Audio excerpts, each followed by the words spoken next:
যদি মা বাবার মনে কষ্ট দাও আর 24 ঘন্টা যদি যাকাত দাও, 100 কোটি বার যদি হজ করো, 90 কোটি মিলিয়ন বার যদি নামাজের সাজদা দাও, তবু তুমি জাহান্নামী, যেহেতু তোমার উপর তোমার মা বাবা খুশি নেই। এজন্য আল্লাহ রসুলের পরে সবচেয়ে যাদের বেশি হক সন্তানের উপরে, তারা হচ্ছে মা এবং বাবা।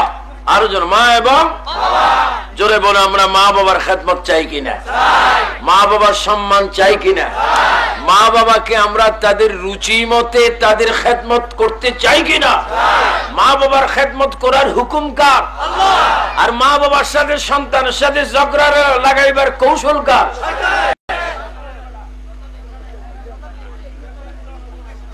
যারা মা বাবা মানে না তারা এখনো শয়তানের আওতাধীন আছে, আর যারা মা বাবা মানে আল্লাহু আকবার তারা আল্লাহর রহমতের ভিতরে আসে।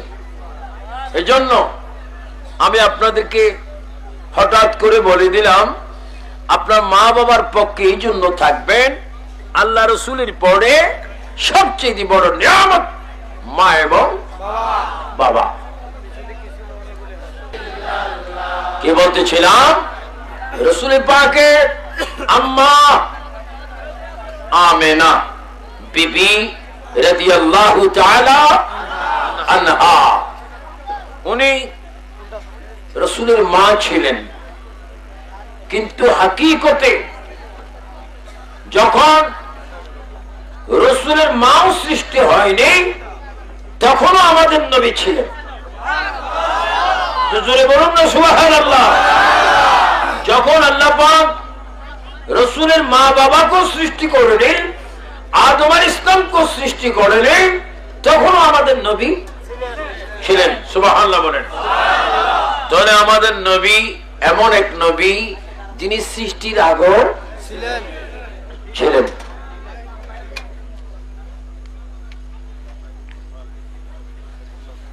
রসুল পাকের মেয়ে হযরতি ফাতেমা রাদিয়াল্লাহু তাআলা আনহা, তিনি একদিন জিবরাইল আলাইহিস সালামকে চাচা বললেন। জোরে বলেন কি বললেন? চাচা। আপনাদের দেশে চাচা বড় না যেটা বড়? জোরে বলেন কি বড়? এই দুই একজনে কাজ করো, সবাই কথা বলো না, টাইম কিন্তু চলে যাচ্ছে, হায়াত একেবারে কম। নবীকে জিবরাইল প্রশ্ন করবেন এই ব্যাপারে, কিন্তু জিবরাইল যাওয়া মাত্রই আল্লাহ রাসূল জিবরাইল আলাইহিস সালামকে দেখে মাত্র বললেন, ইয়া আখি জিবরাইল, আমার মেয়ে ফাতেমা যা বলেছে তা ঠিকই বলেছে। যেরকম সুবহানাল্লাহ। জিবরাইল অবাক, আমি নবীকে এখনো কিছু বলিনি, নবীর সাথে যে ব্যাপারে আমি কথা বলতে আসলাম, অথচ নবীকে আমি বলার আগেই নবী জবাব দিতে লাগলেন। সুবহানাল্লাহ বলেন। যদ্দূর আমার মাইকের আওয়াজ যা আপনার বলুন, নবী মনের খবর রাখে কিনা, অন্তরের খবর জানে কিনা, কার ভিতরে কি জল্পনা কল্পনা হচ্ছে সেটা রসুল জানে কিনা, এই জানবার শিখবার শুনবার ক্ষমতা নবীকে দিয়েছেন কে? আল্লাহ দিয়েছেন। আল্লাহ পাক নবীকে এই সুন্দর ক্ষমতা দিয়েছেন। আল্লাহ নবী জিবরাইল ইসলামকে বলেন, ইয়া রাসূলুল্লাহ, আল্লাহর নবী জিবরাইল ইসলামকে বলেন, এ জিবরাইল শোনো, আমি তোমাকে প্রশ্ন করতে চাই, তোমার বয়সটা কত? জিবরাইল আমিন বলেন, ইয়া রাসূলুল্লাহ, আমার বয়স কত আমি নিজেও বলতে পারি না। হুজুর, আল্লাহ রাব্বুল আলামিন আমাকে কখন সৃষ্টি করেছেন তাও আমি বলতে পারি না, কিন্তু একটা হিসাব আমার মধ্যে রয়েছে। আল্লাহ পাক আমাকে সৃষ্টি করার পরে আমি চতুর্থ আসমানে একটি লাল রঙের তারকা দেখতাম। ওই তারকা যখন দেখতাম ৭০,০০০ বছর পর্যন্ত ওই তারকা আমি দেখতে পেতাম। ৭২,০০০ বারে দেখেছো, তুমি কি জানো নি ওই তারাকে আমি রাসূল ছিলাম? 3 বার বলে ইয়া রাসূলুল্লাহ। আরো জোরে বলে, 2 হাত তুলে বলো, আমরা সেই রাসূল চাই কি চাই না?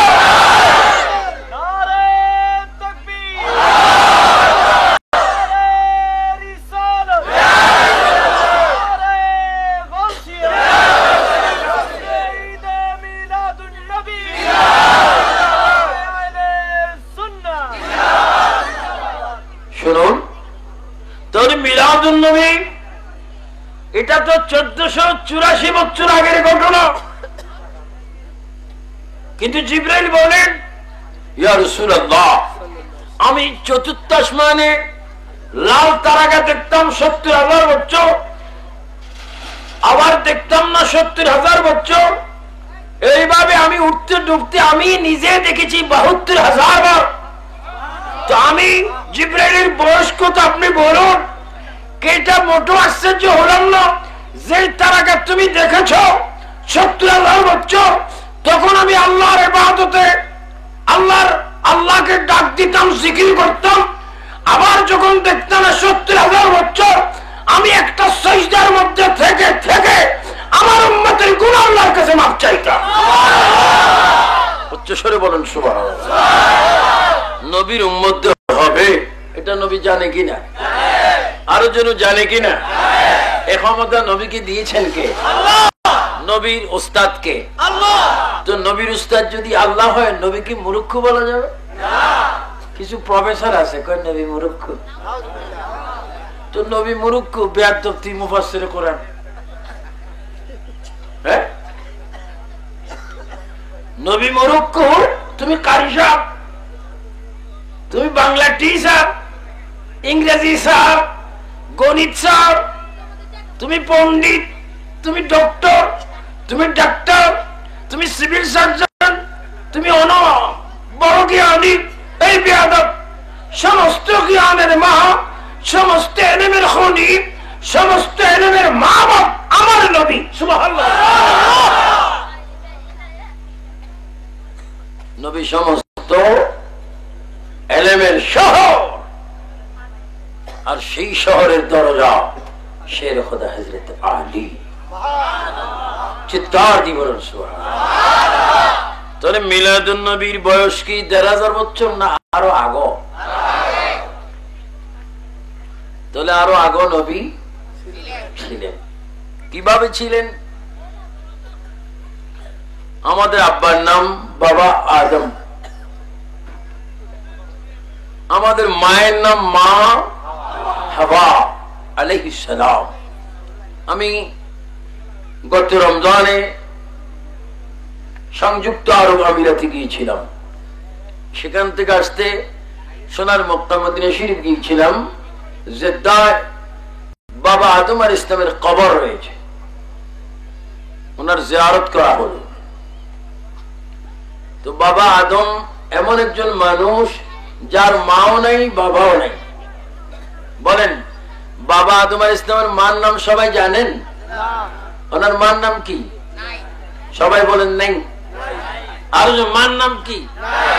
মাইকের আওয়াজটা কদ্দুর যাচ্ছে, একটু হাত তুলুন তো দেখি। মাশাআল্লাহ, মোটামুটি গেছে।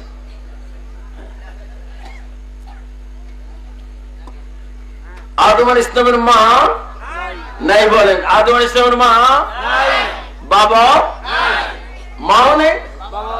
আচ্ছা, হাওয়া আলাইহিস ইসলামের মার নাম কি?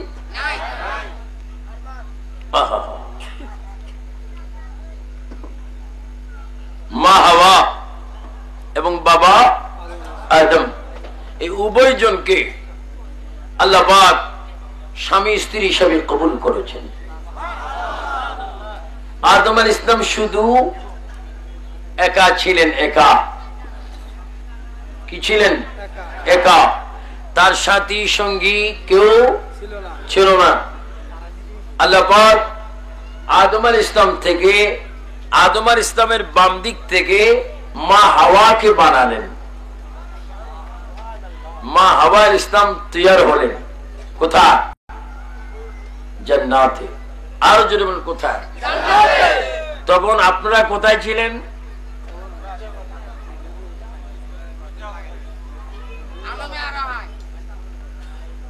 সেখানে কি বিড়ি সিগারেট খেয়েছিলেন?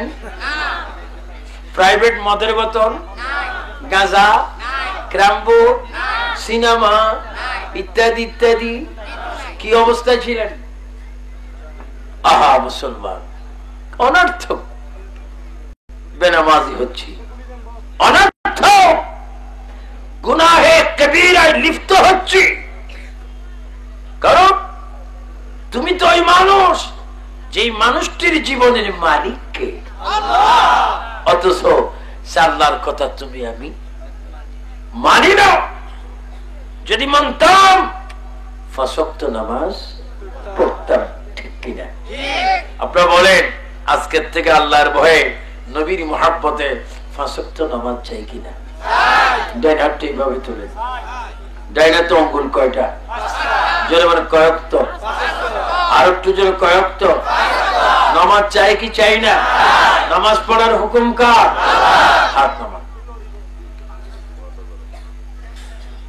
এখন এক ব্যক্তি মসজিদে নামাজ হচ্ছে, সে বাহিরে যে জানালা দিয়ে চাই আছে, কি ভাই তুই নামাজ পড়স না কেন?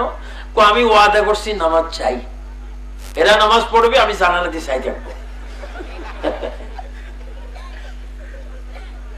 এই চাওয়া না, নামাজ পড়তে হবে। কুফার নাক, দুই হাতের তালু, দুই হাঁটু, দুই পায়ে বড় আঙ্গুল একসাথে সিজদায় পড়ে বান্দা বলতে হবে সুবহান রাব্বিয়াল, আর জোরসে বলেন সুবহান রাব্বিয়াল। আমাদের কুফারের মালিক কে? আল্লাহ। আমরা নামাজ পড়ে সিজদা করব কাকে? আল্লাহকে। আল্লাহ। এজন্য প্রিয় ভাইয়েরা, যতক্ষণ পর্যন্ত তুমি আল্লাহকে সিজদা করবে, তুমি যেন তোমার জন্য জান্নাতে একটা বাগানখানা তৈরি করলে। মুহাম্মদ রাসূলুল্লাহ সাল্লাল্লাহু আলাইহি ওয়াসাল্লাম কেমন নবী দেখুন, তার মিলাদ আজকে আমরা করি, অনেকরা বলে বেদাত, শিরিক, নাজায়েজ। আর আদম আলাইহিস সালাম জান্নাতের ভিতরে মা হাওয়া ইসলামকে পেয়েছেন, তিনি খুশি, তিনি তার সাথী পেয়েছেন। আল্লাহ পাক জিবরাইল আমিনকে বলে দিলেন, এই জিবরাইল, আদম আলাইহিস সালামকে বলে দাও, হাওয়া বিবি কি যদি তার জন্য হালাল করতে চাও, হাওয়া বিবি কি যদি আদমের জন্য হালাল করতে চায়, এই জান্নাতের ভিতরে আদম আলাইহিস সালাম যেন বিবি হাওয়ার মোহরানার হক আদায় করে। জোরে বলেন কিসের হক? আর একটু জোরে বলেন না, কিসের হক? এখন মোহরানার হক আদায় আসেনি, এখন অতিরিক্ত খায়। মোহরানার হক আদায় করো। জিবরাইল বলেন, রব্বুল আলামিন এই জান্নাতের ভিতরে আদম আলাইহিস সালাম কিভাবে হক আদায় করবে, মোহরানার হক কি দিয়ে দিবে?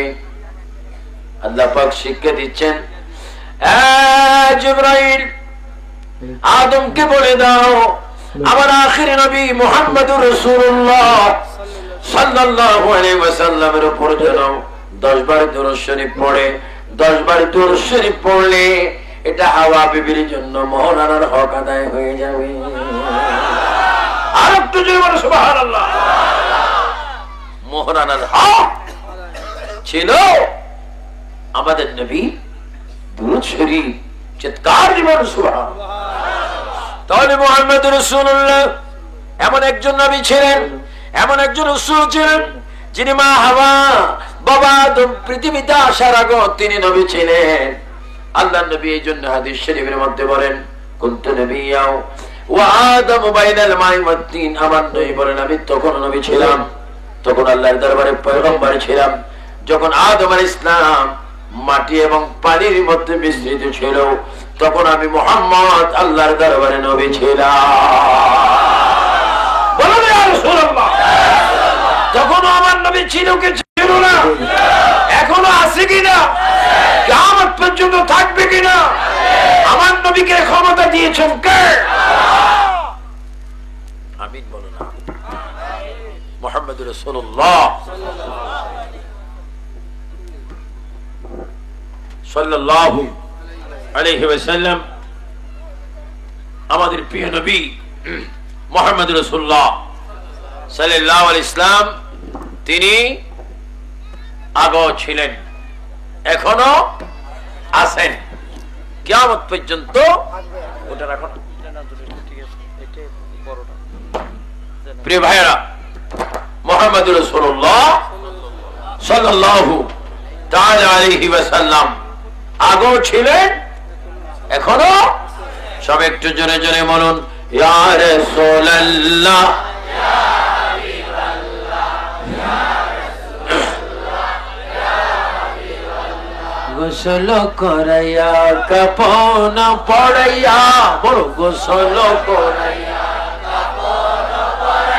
রাখিবে যখন কবরে শোয়া, ওগো গোকুলে গোলাম বলিয়া, ইয়া রাসূলুল্লাহ, ইয়া হাবিবাল্লাহ, ইয়া রাসূলুল্লাহ। এটা আরেকটা আওয়াজ দাও, ইয়া রাসূলুল্লাহ, ইয়া হাবিবাল্লাহ।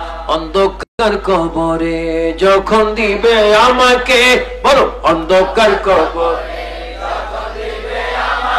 থাকিবে নবী আমারি কবরে, ওগো গোকুলে গোলাম বলে, লয় গোকুলে গোলাম বলে, ইয়া রাসূলুল্লাহ, ইয়া হাবিবাল্লাহ, ইয়া রাসূলুল্লাহ, ইয়া হাবিবাল্লাহ।